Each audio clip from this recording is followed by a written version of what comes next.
everyone, and welcome back to SKG CIC Podcast series, your go-to space for unpacking the 2025 RTO standards with real-world applications and clear insight. I'm Khush from SKG Consulting. Hi, and I'm Samir from Careers and Care Group. If you joined us for episode 1 of our podcast, you will know that we are here to go beyond theory. We are diving straight into quality area 1 today, which is training and assessment, which primarily focuses on training which is engaging, enabling, and industry relevant. And this time we are doing it through a simulation. Why not? When we are all from which sector, that is the best we understand. Everything is skill-based and so is compliance. We want you to understand the standards hands-on in real-life scenarios and in real situations. That's the reason why we have created a simulated RTO, but that is not a real RTO, and it's called PathBridge Institute. Everything we talk about within the segment will be very much related to the recent performance activities that we have gone through.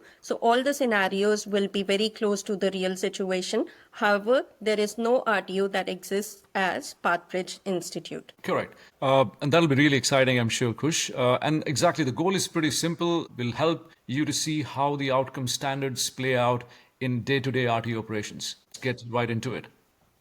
So just to give you a bit of background on the RTO, PathBridge Institute is a blended delivery RTO with both RTO and TriCost registration. It's got Certificate 3 individual support, Diploma of Community Services, and Diploma of Leadership on scope at the moment. Wonderful. And they've got both domestic and international students, about 60-40 split, 8 trainers, a couple of contractors, and a new academic manager.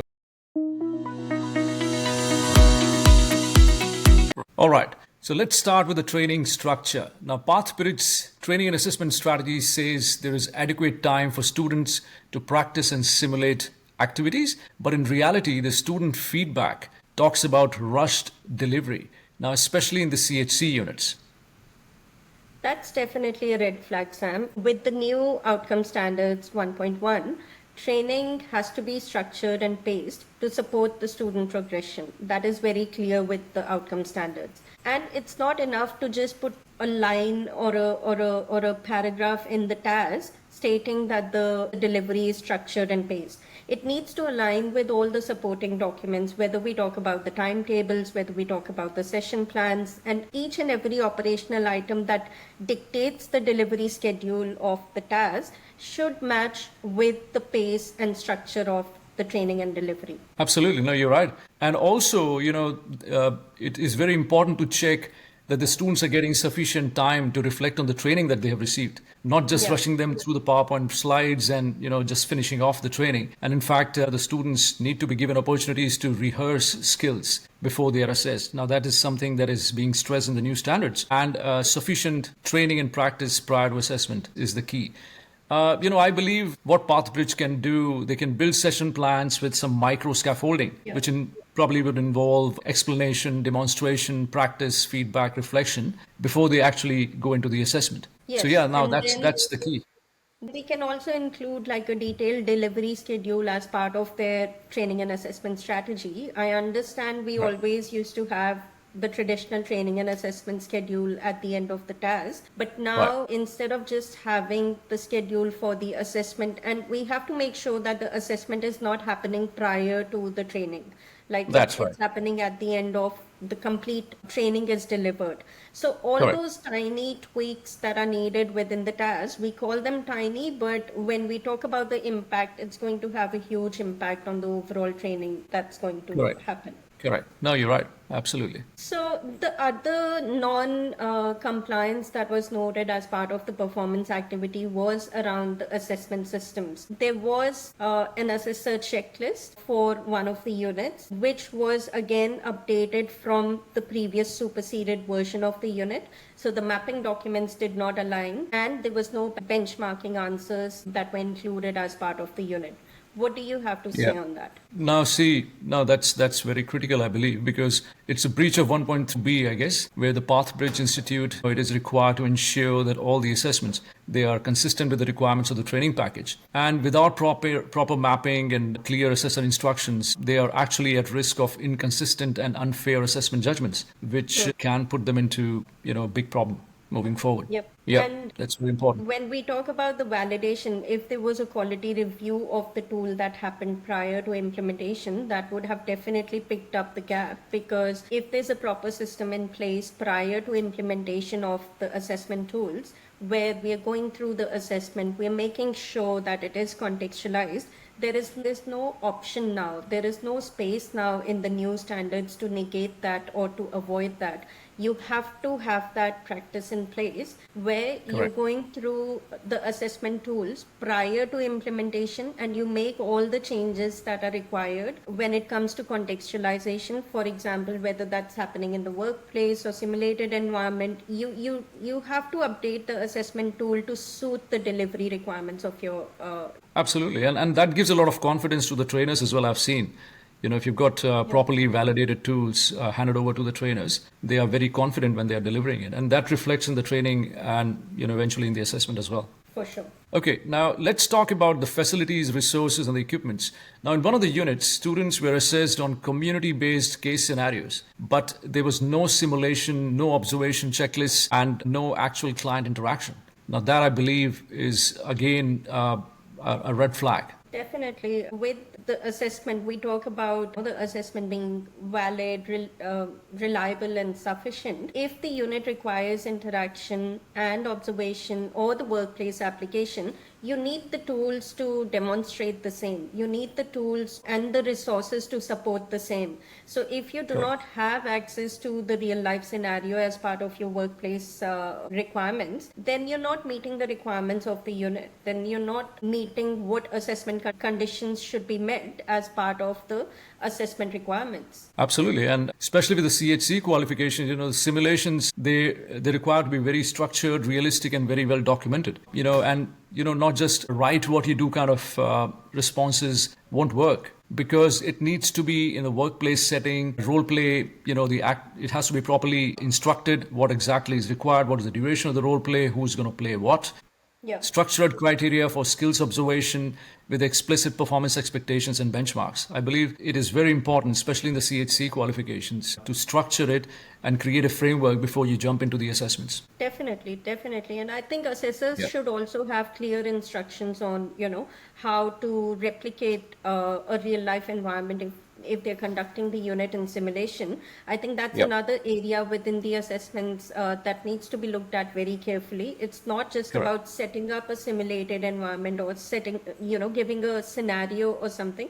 There have to be proper instructions for the assessor also on how they are going to achieve the setup of that simulated environment within college facilities. And for that, college needs to make sure that there's sufficient simulation resources available for the number of student cohort that we are nominating for the group. So if that clarity is not there, if that is not in place, the system, it starts falling apart within no time. Because if we do not give proper amount of resources, if we do not give the resources that support a group of 20 students, then the assessor cannot build the simulation environment which is close to the real life work scenarios. So it's a vicious circle, and every step needs to be completed in compliance in order to achieve compliance.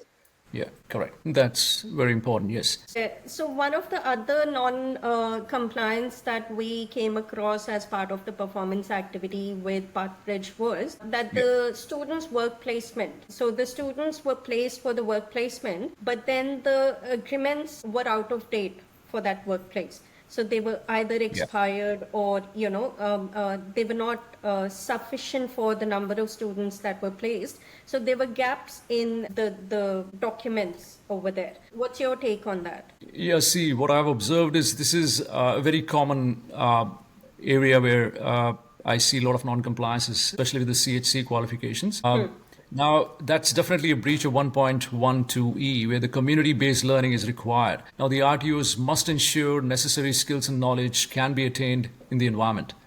that is being created to simulate the activity. An attendance log, along with competencies learned and demonstrated, duly signed off by the workplace supervisor and the assessor himself or herself, is very, very important. So, yes, the attendance logs, duly signed agreements, they go a long way in ensuring you've got compliance documentation in place. Yep. Some of the other steps I think would also include making sure the college has a system in place to revisit all the work placement documents. We talk about third-party monitoring registers or having other tools in place. We need to have a tool where we get the staff to go through the workplace agreements and have a record of how many students are being placed at that workplace, when is the agreement coming to an end, whether there was a proper to signing up the MOU, whether there was a proper check on the facility, and if it had all the resources that are required for the delivery of the course. So these are some additional steps, and then the trainer should be visiting in the middle of the work placement. They have to be some scheduled trainer visits, whether they conduct part of the assessment as part of the visit, or whether they just do a supervised visit, just to make sure it's not even just to check on the students, but it's also to make sure students are okay, they do not have any further requirements in the workplace, because they're all fresh students at the workplace, and sometimes they need a voice to talk to the supervisors if they're not feeling comfortable about something. So we usually advise to have a visit by the trainer initially when the student starts the work placement, then in the middle of the work placement, and one towards the end of the work placement, to get some feedback from the supervisor. That usually works very well to complete the whole circle. That's absolutely, you're right. You're spot on. Because, I've seen it can be a very daunting experience for the students as well. I've seen feedback, I've spoken to the students as well. They struggle in the initial days when they walk into the workplace. They don't know, what to do. Sometimes if they're not properly instructed, that can be a very, very big issue. And then when they see the assessor going in there, then that provides a lot of comfort, and and then everything works smoothly thereafter. Definitely. Now that's very well pointed, Khush. Now the other scenario here is about the training induction and the task familiarity. Now, two trainers at Pathbridge, they started midterm, they weren't inducted, didn't receive the updated task documentation, and were not a part of the validation cycle for the review of assessments. Now, what do you think is going wrong here, and what can the institute do? Yeah, so I think there are two outcome standards that are kind of intersecting within this scenario. One, I would say QA1, and the other one is the QA3. So under 1.3, if the trainers are not familiar enough with the delivery and assessment strategy, then this the consistency of the delivery is definitely compromised in that matter. And then under 1.8, how can they be confident they're applying the tools correctly when they're not even aware of what the expectation is? So it goes down to, making the trainers aware what is the delivery and assessment strategy prior to them being into the cycle. And then implementation of the tools obviously would come into play. Yeah, absolutely. You're right. And in fact, the training and assessment strategy is the master document. The trainers, it is a live document. And in fact, you have to keep your trainers informed as to what goes into the training and assessment strategy, what exactly do they need to do, and irrespective of whether they are contractual staff or full-time trainers. Now, trainers must have a very, very clear understanding, because if they don't, then that's where the actual problem starts. Yeah. They don't know how to properly structure the qualification, how many hours do they have to look into for each unit, and then it just gets messed up. Yeah. So it's very important to treat the task as a live document and make sure that the trainers know what the document is. Yeah. And some of the practical steps that the RTO can take in this scenario is to make sure that there are proper logs of distribution of information, whether it comes to the trainer logs, and to make sure whenever there's a new trainer who's commencing employment within the RTO, there's a proper trainer induction that is completed at the time of commencement. They also need to hold, acknowledgements from the trainers as part of the induction process that they've been provided all the required information, because usually it's not the correct way to do it. But then when it comes to signing off, whenever you're signing off a document, you make sure that you've actually received the information. Gone It's through it, yeah. always different when it's a verbal communication that, So, Correct. and so that does make a difference at the end of the day. And then also, it's always recommended to include your current trainers and even the new trainers as part of the validation sessions and other team meetings that are happening within the RTO, just so that they can acclimatize themselves on what are Yeah. the systems that are being expected and being followed within the RTO. No, that's absolutely correct.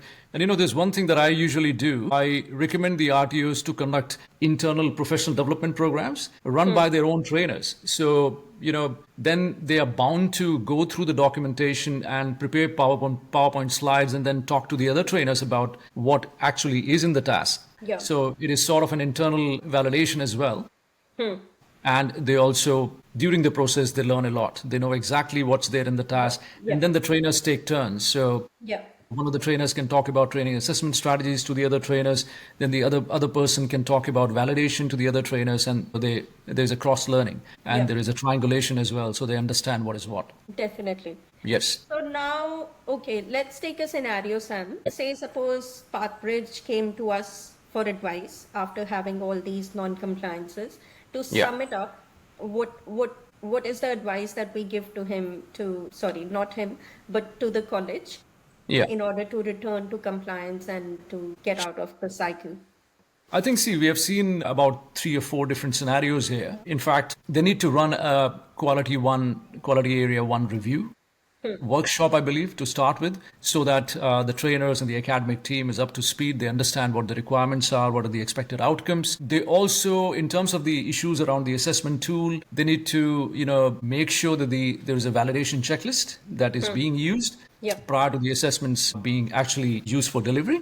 So it's very important that that happens. And during the process of pre-validation, everything should be checked, including the mapping documents, to make sure that the training package requirements are met. That's very, very important. And the records have to be maintained, obviously. In regards to the WBT, work-based training mapping, they got to review the host agreements, map tasks to the elements, and of course, look at the logbooks.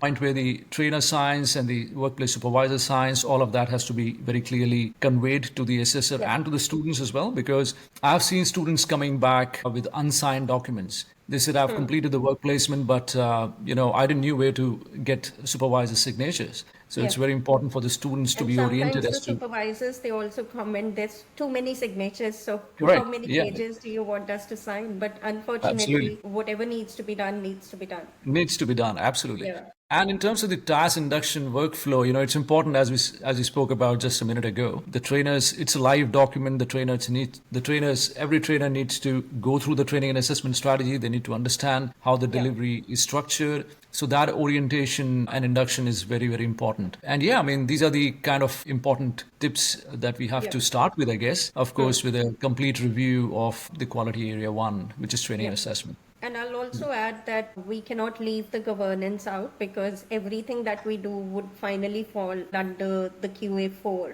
So Correct. we have to make sure that someone owns QA1, and whoever is the accountable person, it needs to be very documented and visible within the documents, whether it's the minutes of meeting or any other agendas of the meeting, any other Correct. compliance action plans that are coming out as part of the QA4 governance activities that are happening within the RTO. So whatever actions we take, regardless of where the action is coming from, it then Correct. needs to be locked into the continuous improvement cycle. Only then we are talking about self-assurance and making sure that we are not repeating the same mistakes over and over again. No, that's a very good point. In fact, governance is the key. You have to identify people who own a particular task. That's very important. So that's pretty much a wrap up on our simulation with Pathbridge Institute. Now we got to remember that quality area 1 is foundational. It's very, very important. If the training and assessment isn't structured, paced, it's not validated, you're not just risking non-compliance, you're letting students down as well. And eventually, the reputation of the vet that we all work towards. That's very important. And so, yes, for the next time, we will dive into quality area 2, which talks about the wet student support, where we'll explore everything that is needed to address the student well-being when we talk about the engagement strategies, the student well-being, and how it is directly related to compliance, and what is it that you can do and what is it that you shouldn't do as part of that quality area. Well, that'll be really exciting, I'm sure, and our listeners will be looking forward to it. Till we meet again, keep learning, keep improving, and above all, stay compliant. Thank you. Thank you. Thank you for listening.